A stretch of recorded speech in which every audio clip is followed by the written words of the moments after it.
جب رسول اللہ صلی اللہ علیہ وسلم رجب کا چاند دیکھتے، اللہ جل جلالہ سے دعا فرماتے، اللہم بارک لنا فی رجب و شعبان وبلغنا رمضان، اے اللہ ہمارے رجب کے اندر بھی برکت دے، شعبان کے اندر بھی برکت دے، ہماری زندگی اتنی بڑھا دے کہ ہم رمضان المبارک تک پہنچ جائیں۔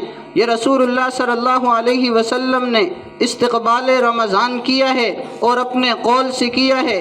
اسی طرح ایک اور فرمان کے اندر رسول اللہ صلی اللہ علیہ وسلم نے ارشاد فرمایا، صحیح ابن خزیمہ کے اندر روایت موجود، شعب الایمان کے اندر روایت موجود، مشکات المصابیح کے اندر روایت موجود، اسی طرح دیگر احادیث کی کتب کے اندر روایت موجود۔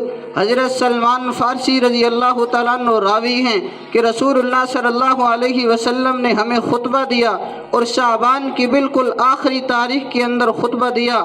خطبنا رسول اللہ صلی اللہ علیہ وسلم فی آخر یوم من شعبان، کہ شعبان کا آخری دن تھا، رسول اللہ صلی اللہ علیہ وسلم نے ہمیں خطبہ دیا۔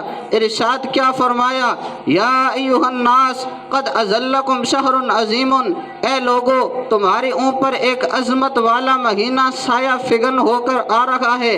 اظلکم فرمایا، اتاکم نہیں فرمایا کہ صرف تمہارے پاس رمضان کا مہینہ آ رہا ہے، بلکہ فرمایا اظلکم کہ رمضان کا مہینہ آئے گا اور آ کر چھا جائے گا۔ پھر فرمایا شہر مبارکن، یہ بابرکت مہینہ ہے، یہ ایسا مہینہ ہے، اس کے اندر برکتیں کون سی ہیں؟ رسول اللہ صلی اللہ علیہ وسلم نے ان کو بیان فرمایا، من تقرب فیہ بخصلۃ من الخیر کان کمن ادی فریضۃ فیما سواہ، جو اس کے اندر ایک نفل ادا کرے گا اللہ جل جلالہ فرض کا درجہ دیں گے۔